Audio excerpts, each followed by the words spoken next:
Yamyam Yeniçeriler. Anadolu'da yamyamlık. Yamyamlık ve kanibalizm aynı türden başka bir bireyi yiyecek olarak tüketme eylemidir. Yamyamlık hayvanlar aleminde yaygın bir ekolojik etkileşimdir ve 1500'den fazla tür içerisinde gözlemlenmiştir.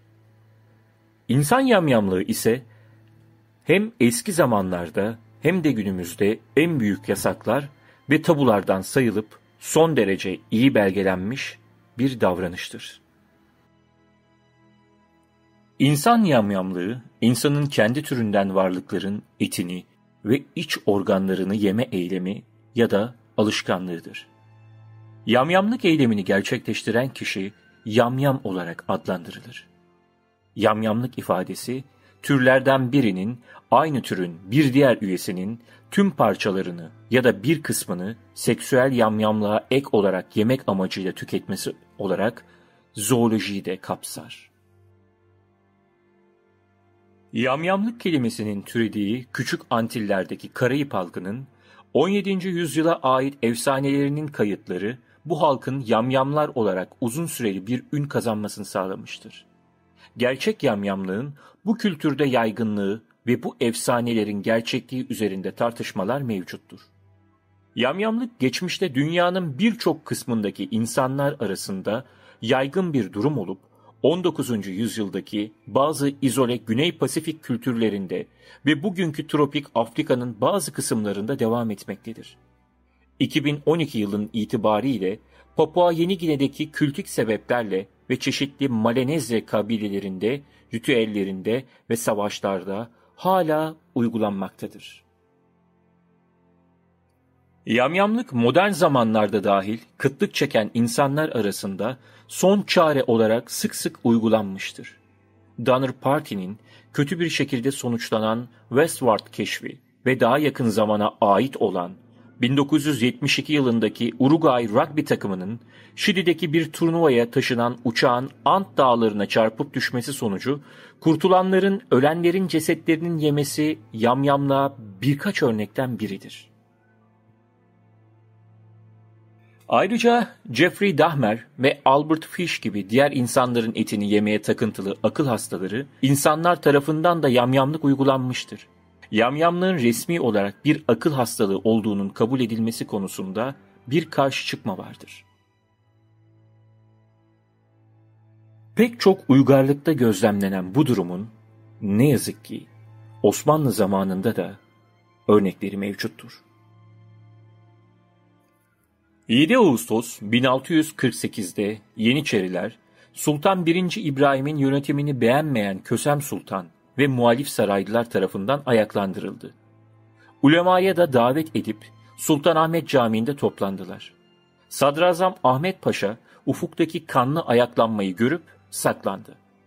Padişah isyancıları teskin etmek için Vezir-i Azam'ı görevden aldı, yerine Sofu Mehmet Paşa'yı getirdi.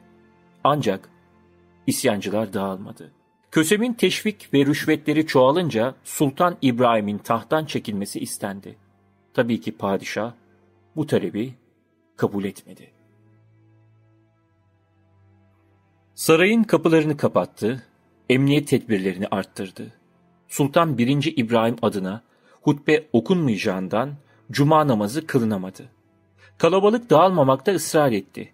Destekçiler karargah haline getirilen Sultan Ahmet Camii'nde geceyi geçirdi.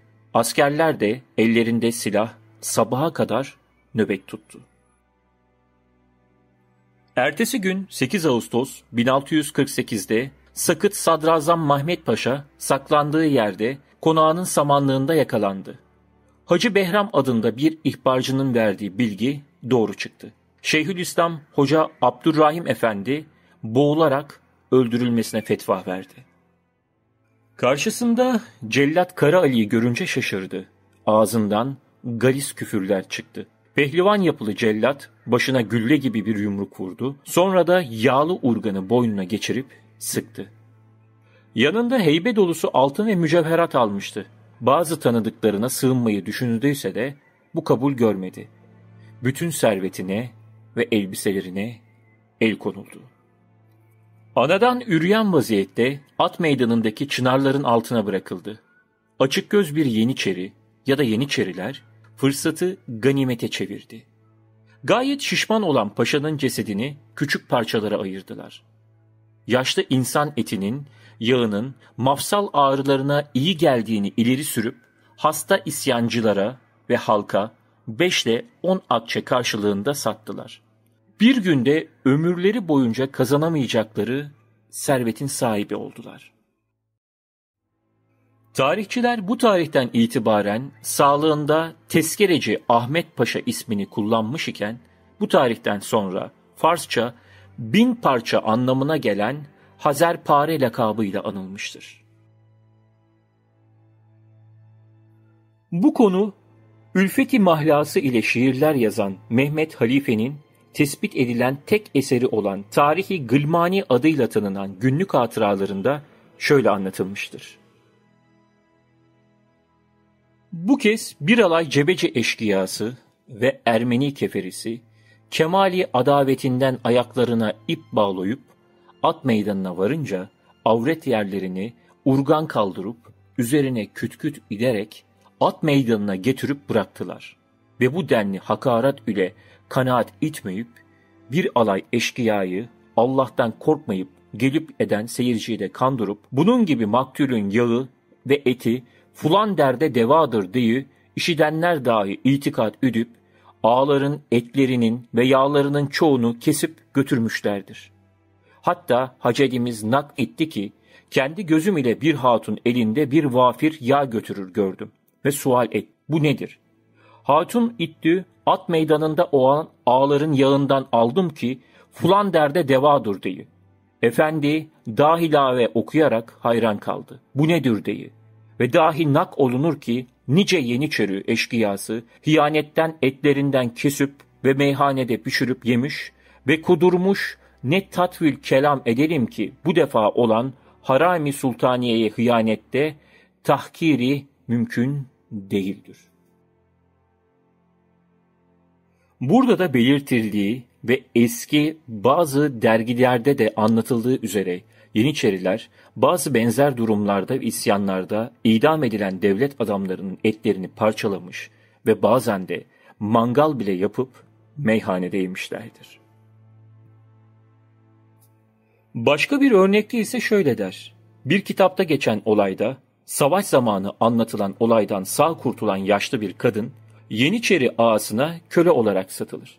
Balkanlarda geçen bu olayda kale içinde kalan birkaç düzine insan kale çevrildiği için yiyecek sıkıntısı çeker. Yiyecek ne varsa tüketen Yeniçeriler bu köle kadını ve diğer köle kadınları köşeye sıkıştırır. Açlıktan gözleri dönen Yeniçeriler bir süre sonra önce 2 harem ağasını yemek zorunda kalır. Birkaç gün sonra da kadınları yemeye karar verir ve kadınları boğmaya başlar. Tam bu sırada içeridekilerin zayıflığını düşünüp kale kapısını kırılınca kadın kurtulmuş ve başından geçenleri oradakilere anlatmıştır.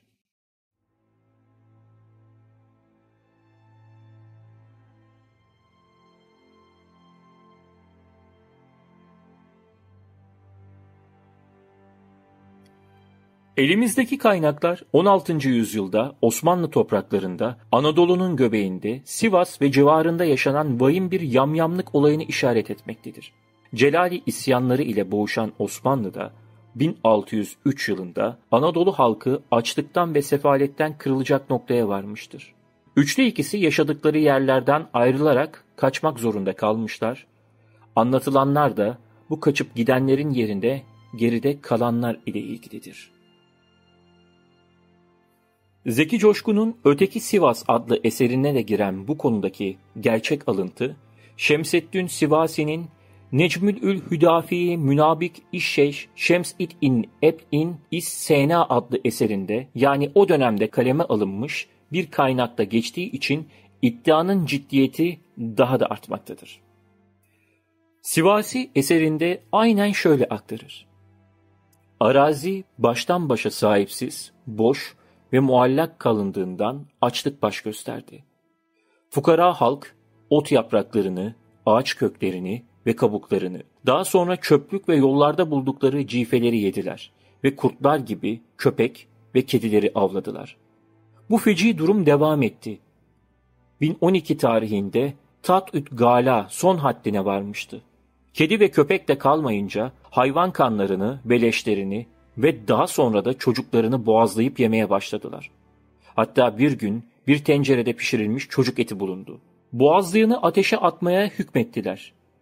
Bu adam yanarken etrafını çeviren aç insanlar ateşin alevi hafifleyince bunu büryan gibi kızarmış etini de yemek için kapıştılar.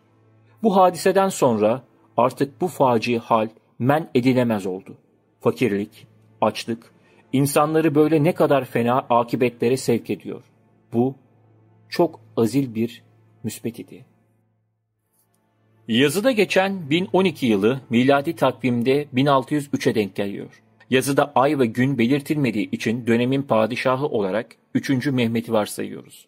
1. Ahmet de aynı yıl tahta çıkmış olsa da yılın son günlerine denk gelen bu olayı şimdilik görmezden gelebiliriz. Kaldı ki elimizde bir başka tarihi detay daha var. Olaylar Kara Yazıcı isyani olarak bilinen Celali isyanlarının birinin hemen ardından Sivas'ta gerçekleşiyor. Kara Yazıcı adlı isyancının 1602'de öldüğünü düşünürsek, yaşandığı iddia edilen yamyamlık hadisesinin 3. Mehmet zamanına denk geldiğini söyleyebiliriz.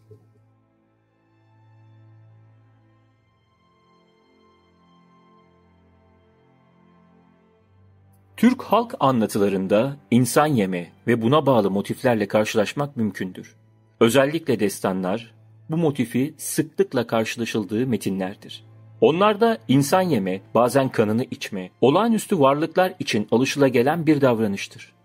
İnsanlarda ise bu ya anormal zulmün bir örneğidir ya da intikam alma duygusuyla yapılmaktadır. Dede Korkut kitabında insan yemeğiyle ilgili 2 hikayeye dikkat çekilmektedir. Bunlardan ilki Salur Kazan'ın yağmaladığı boydur. Anormal zulmün bir örneği olarak Burla Hatun'a insan eti yedirmek istenilir. Eserdeki diğer yamyamlık örneği ise sadece düşüncede kalmamıştır. Basat'ın Tepegöz'ü öldürdüğü boyda bir anlık zaafına yenilen çoban, peri kızıyla münasebetinden doğan tek gözlü, kendisini beslemeye gelen dadıların ilk olarak sütünü, ikincisinde kanını, üçüncüsünde ise canını alan, büyüyünce obadaki çocukların burunlarını ve kulaklarını yiyen, derisini annesinin verdiği yüzük sayesinde ok ve kılıç işlemeyen Tepegöz'ü, Oğuz'da çoban, çoluk, çocuk ve adam bırakmayıp yer. Dede Korkut, Tepegöz'le anlaşmaya gittiğinde ise yemek için günde 2 adam 500 koyun ister. Basat onu öldürünceye kadar günde 2 adamı yemeye devam eder. Açlık, dini sıhri veya tıbbi sebeplerden ortaya çıktığı ifade edilen insan yeme, mitoloji, masal, efsane, destan, inanış ve benzeri halk bilimi ürünlerinde de bulunmaktadır. Masallar bu konuyla ilgili motiflerin sıklıkla kullanıldığı halk anlatılarındandır. Devler, cadılar ve benzeri yaratıklar tarafından gerçekleştirilen insan yeme eylemiyle ilgili motifler pek çok masalda bulunmaktadır. Türk halk anlatılarında insan yemeye bağlı motiflerin bulunduğu bir diğer tür de masallardır. İnsanlara olağanüstü bir dünyanın kapılarını açan bu metinlerin yapı, üslup ve anlatım tarzıyla diğer türlerinden ayırırlar. Genel olarak masallarda sıradan insanın insan yemesi nadir rastlanılan bir durumdur. Fakat bilinen Türk masallarında bu eylemi gerçekleştiren varlıklar şunlardır: Ölü yiyen derviş, çefter çüfte, İyici baba, kara köpek, kara üzüm, şeyih, tazminen uburlu Hindlisi, kazan kafalı kazma dişli, insan yiyen kız, İyici baba, Küllü Fatma, Geyik Oğlanı adlı masallarda insanın yamyamlığı söz konusudur. Bu işi yapan kadın veya erkeklerin çoğu şekil değiştirme ve sihirli güçler barındırma özelliğine sahiptir. İnsan yeme, ister insan, ister olağanüstü bir varlık yoluyla olsun, her dönemde korkutucu, tiksindirici, kabul edilemez ve yasak bir eylemdir.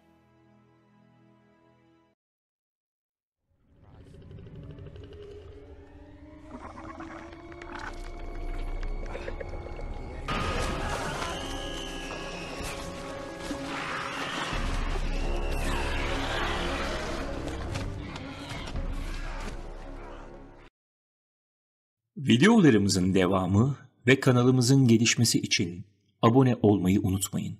Ayrıca Facebook ve Instagram sayfalarımıza da abone olup pek çok farklı, gizemli konuları bulabilirsiniz.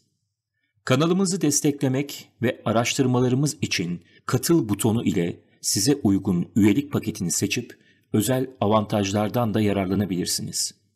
Gizemli konularda görüşmek üzere. Hoşça kalın.